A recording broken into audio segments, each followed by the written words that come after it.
Assalamualaikum warahmatullahi wabarakatuh. Salam sehat dan salam sejahtera kepada seluruh sivitas akademik mahasiswa, terutama dari kelas 2PA16. Dan yang tidak lupa juga dari saya, salam sehat dan salam sejahtera kepada Bapak Ruby Farhan, selaku dosen pengampu mata kuliah psikologi klinis ini. Sebelum saya akan melanjutkan ke tahap dan poin utama, izinkan saya memperkenalkan diri. Nama saya Rizky Arubin Manurung.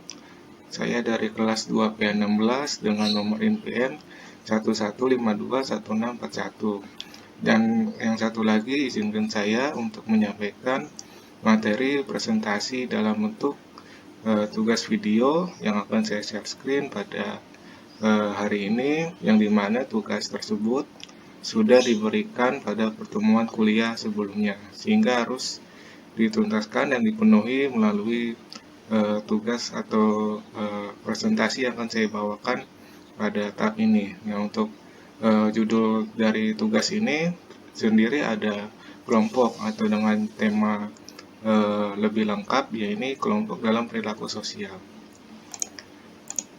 Nah, di sini saya akan melanjutkan dari slide yang pertama, dan perkenalannya. Di sini saya ada topik atau pembahasan yang saya akan sampaikan sebelum memasuki ke tahap utamanya, yaitu ada 3 pembahasan atau 3 topik.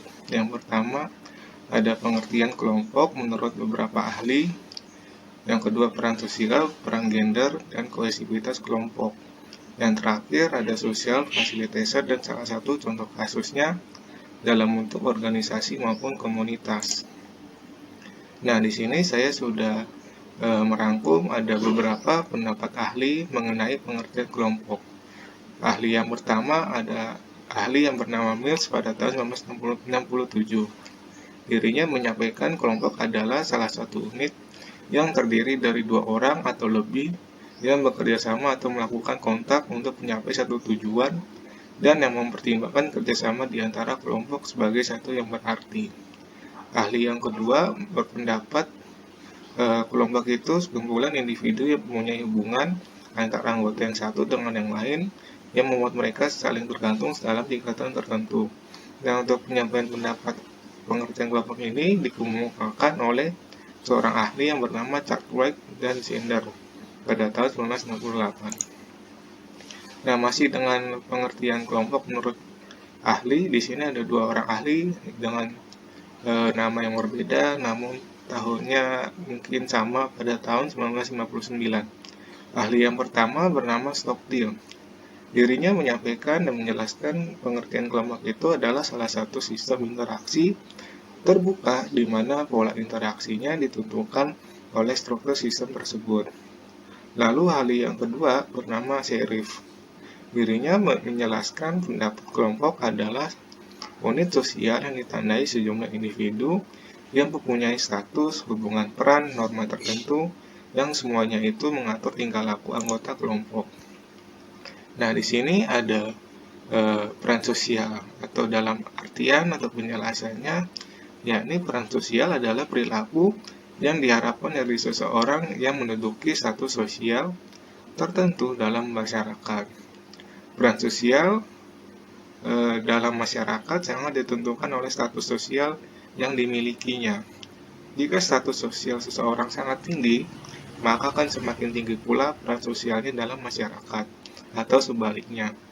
Peran sosial dianggap sangat penting karena mengatur perilaku seseorang dalam masyarakat berdasarkan norma-norma yang berlaku dalam masyarakat tersebut. Nah, di slide ini ada beberapa dari fungsi peran sosial. Di sini sudah saya cantumkan 3 fungsi peran sosial. Fungsi pertama dari peran sosial, yakni peran sosial yang dimainkan atau dimiliki oleh seseorang dapat mempertahankan kelangsungan dari struktur masyarakat yang sudah ada sejak dahulu. Yang kedua, fungsi peran sosial yang dimainkan atau dimiliki oleh seseorang yang juga dapat digunakan sebagai media untuk membantu yang tidak mampu dalam suatu masyarakat. Mungkin jika saya contohkan dari fungsi ini bisa terjadi pada lembaga sosial, komunitas sosial, dan juga seperti lembaga-lembaga internasional yang berhubungan dengan bantuan kemanusiaan. Nah, di sini yang terakhir fungsi dari peran sosial yang ketiga adalah fungsi peran sosial yang dimainkan atau dimiliki oleh seseorang yang juga dapat digunakan sebagai sarana untuk aktualisasi diri dalam hidupnya. Dalam hal ini dengan contohnya bisa dalam bentuk koordinasian dari sebuah lomba atau bisa juga dalam bentuk cabang olahraga yang menekuni salah satu bidang atau bisa juga dari beberapa tempat-tempat latihan mengasah skills. Nah, di sini pada slide yang sekarang ada beberapa contoh peran sosial. Di sini ada 2 contoh yang dimana mungkin dari saya juga contoh peran ini sudah sangat universal dan memang benar-benar sangat banyak jumlahnya dan terjadi di seluruh Indonesia. Nah, ini mungkin contoh peran sederhana, yakni ada 2 peran. Yang pertama dari guru. Nah, guru merupakan salah satu peran yang sangat penting untuk masyarakat. Perannya yang memiliki tanggung jawab yang besar untuk menyalurkan segala jenis pengetahuan yang dimilikinya. Sehingga peran menjadi seorang guru harus diutamakan, sehingga dapat dikatakan sebagai guru yang profesional. Untuk peran sosial yang kedua ada kepala desa. Nah, untuk kepala desa merupakan peran yang penting dalam ruang lingkup pedesaan yang menjadikannya menjadi seorang pemimpin di desa atas pilihan masyarakat dan merupakan tanggung jawab yang sangat berat.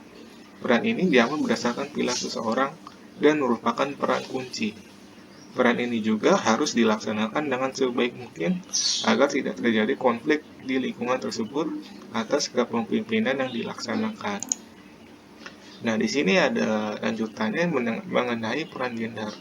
Dalam artian atau penjelasan lebih lanjut, peran gender adalah sebuah persepsi masyarakat yang secara sosial telah dibangun dan mengacu pada peran, perilaku, dan identitas seseorang. Dalam hal ini, gender seseorang tidak ditentukan berdasarkan jenis kelaminnya, baik pria maupun wanita. Nah, di sini saya sudah berikan dalam bentuk contoh peran gender yang mungkin ini juga peran-peran ini sudah dilakukan atau memang sudah terjadi pada lingkup orang-orang yang sudah berkeluarga dan kemungkinan besar bisa lebih banyak jumlahnya dalam hal pengasuhan anak. Nah, dalam ini contoh peran yang saya ambil adalah merawat anak. Untuk penjelasannya sendiri, contoh peran yang paling sering yang berkaitan dengan pengasuhan anak. Secara tradisional, masyarakat kita ada kecenderungan tugas ini, terutama dalam pernikahan, tugas ini diemban oleh wanita. Sebaliknya, apa yang diharapkan dari laki-laki adalah dia bekerja dan mendapatkan gaji atau penghasilan untuk menghidupi keluarganya. Wanita itu tidak hanya harus mengurus anak-anak, tetapi juga mengurus pekerjaan rumah tangga. Nah, di sini ada bagian slide ini kohesivitas kelompok, terdiri dari 2 bagian, yakni pengertian dan contoh. Untuk pengertian sendiri, kohesivitas kelompok adalah proses kesatuan, kelekatan, atau daya tarik individu terhadap sejumlah kelompok dalam rangka pemenuhan tujuan dan motivasi untuk bersama di dalamnya. Memiliki tingkat ketertarikan dan keyakinan untuk bersama dalam keberhasilan kelompok. Nah, untuk bagian contoh di sini bisa terjadi pada ruang lingkup kelompok besar, bisa dalam bentuk perusahaan, organisasi, komunitas, bisa juga dari kelompok individu yang memiliki cakupan besar. Nah, di sini saya memilih dengan menjatuhkan sebuah perusahaan. Nah, di sini ada PT Sejahtera, terkenal sebagai kelompok yang sangat solid. Hal tersebut sudah banyak diketahui semua orang yang ada di wilayah Jawa. Manajernya pernah memaparkan penyebab mereka solid ialah karena komunikasi yang terjalin di antara mereka tidak pernah putus. Nah, di sini social facilitation dalam artian atau acuan fasilitas sosial mengacu pada temuan bahwa orang terkadang bekerja lebih efektif dalam satu tugas ketika mereka berada di sekitar orang lain. Fenomena ini telah dipelajari selama lebih dari 1 abad dan para peneliti telah menemukan bahwa itu terjadi dalam beberapa situasi tetapi tidak pada situasi lain, tergantung pada jenis tugas dan konteksnya. Di sini ada dua teori dari social facilitation itu sendiri. Yang pertama ada Jason Trev Theory of Social Facilitation pada tahun 1968. Dengan penjelasannya melihat bagaimana arousal perilaku sosial dan peningkatannya terjadi sebagai naluri alami dan dihadapi oleh orang lain, seperti peningkatan gairah karena kehadiran seseorang dapat meningkatkan performa belajar yang baik atau tugas yang mudah, tetapi menganggap performa ketika hal ini tidak terjadi. Nah, ini untuk teori yang kedua ada Cottrell's Evaluation Apprehension Theory pada tahun 1972. Ditemukan bahwa tidak adanya orang lain yang menyebabkan arousal, tetapi kekhawatiran sedang dievaluasi oleh orang lain. Jika kita yakin dengan kemampuan kita, kemudian diawasi atau memiliki penonton, akan meningkatkan performa. Tetapi jika tidak percaya diri dan khawatir sedang dievaluasi, maka meningkat arousal karena adanya ketakutan evaluasi dan sehingga performa menurun. Nah, di sini ada beberapa penyebab kenapa bisa timbulnya social facilitation. Di sana tiga sebab. Untuk yang sebab pertama ada alertness, atau dalam artian kehadiran orang membuat kita lebih siaga. Nah, untuk contohnya sendiri adalah ketika mahasiswa sedang diawasi, diperintah dosen untuk mencatat pelajaran di buku. Lalu dosen itu pun memantau atau datang menghampiri mahasiswa. Dan juga pada saat itu mahasiswa akan bekerja lebih siaga dan lebih cepat. Nah, untuk yang penyebab kedua dari timbulnya social facilitation adalah evaluation apprehension, atau dalam penjelasannya, yaitu kehadiran orang lain membuat kita lebih peduli akan penilaian orang lain terhadap diri kita. Nah, di sini kesimpulannya bisa terjadi pada orang-orang yang memerlukan penilaian orang lain, seperti juri, atau bisa juga orang-orang yang menghitung atau menilai dari suatu kegiatan evaluasi. Nah, di sini contohnya terjadi di ruang lingkup remaja hingga ke dewasa. Nah, di sini dari contoh yang saya ambil, ketika pacar atau orang terdekat memperhatikan sikap kita yang kurang baik terhadap orang yang baru kita kenal, kita akan belajar untuk mengevaluasi dan menilai diri kita agar kita lebih baik dari sebelumnya dan mampu mengenal orang yang baru kita kenal dengan sebaik-baiknya. Nah, di sini ada penyebab terakhir kenapa timbulnya social facilitation. Di sini ada distraction konflik, atau dalam artiannya kehadiran orang lain dapat membuat perhatian kita teralihkan saat menyelesaikan tugas.